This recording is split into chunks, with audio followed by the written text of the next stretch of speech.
Sort of woven through our scriptures today is the theme of hospitality. Beginning with the Old Testament reading, hospitality can mean anything from building an addition on your house on the rooftop with a bed, a table, a chair, and a lamp, to as simple as giving in the gospel a cup of cold water to a little one to drink. So if building that addition onto your house seems like a little far out, be assured just a cup of cold water has its reward. It's a pretty extreme hospitality on the part of the Shunammite woman and her husband to build onto their home so that Elisha could come and visit and stay. Hospitality. I read this week that someone describes hospitality as the sacrament of solidarity. The sacrament of solidarity.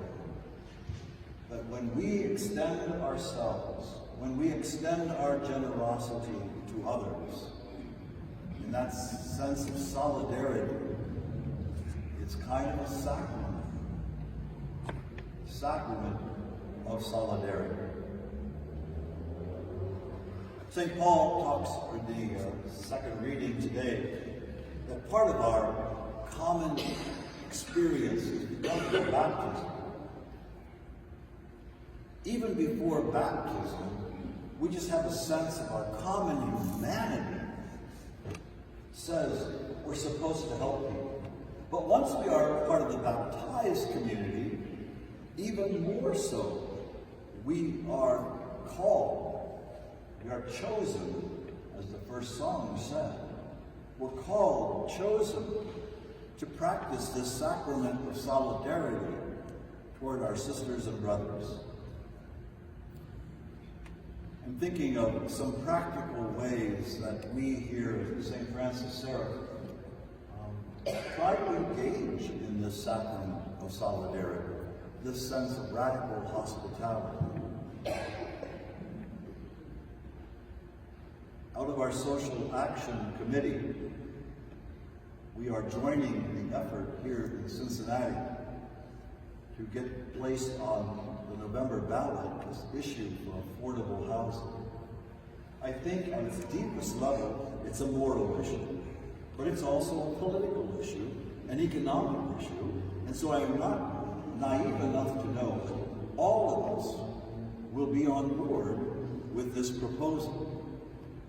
But I see it as one step, one effort on the part of our city to do something about all those who don't have a bed, a table, a chair, and a lamp.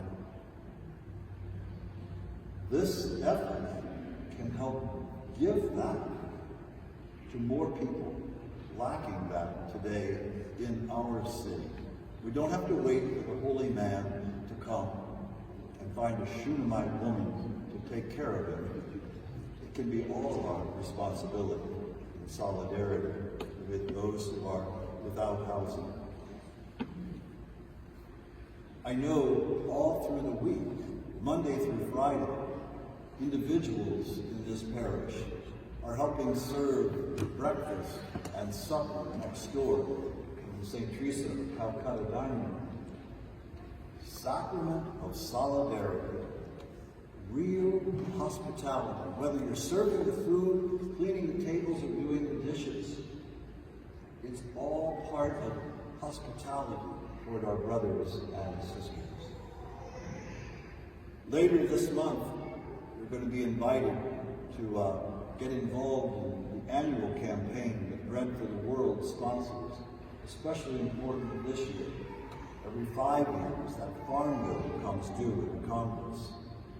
And we need to make sure that those who represent us know that we care about mothers and children needing food, not just in the United States, but beyond.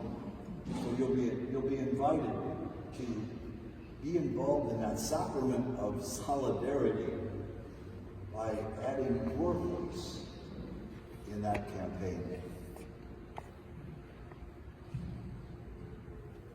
I know many of you, from day to day, exercise that sacrament in all the many ways that you reach out to other people. As I was walking to church this morning, a woman lying out in front of St. Anthony's Center wrapped in her blankets, she said, "Will the church be open today?" I said, "Yes, the church will be open today." I don't know if we all can imagine just how important that is for some of these folks on the street to be able to come in here.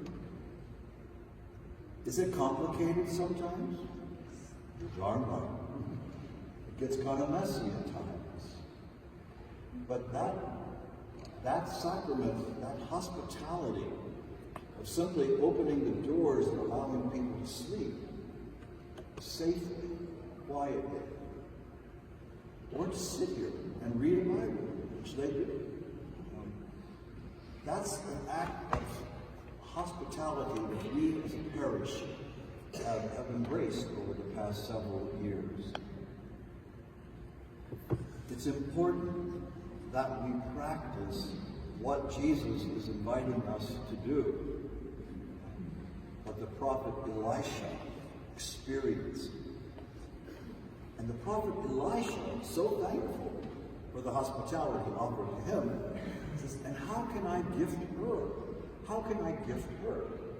And so often, as it is in the Bible, especially the Old Testament, you gift her with a child, someone who has been without children, a promised son. Elisha, the holy prophet, can promise her.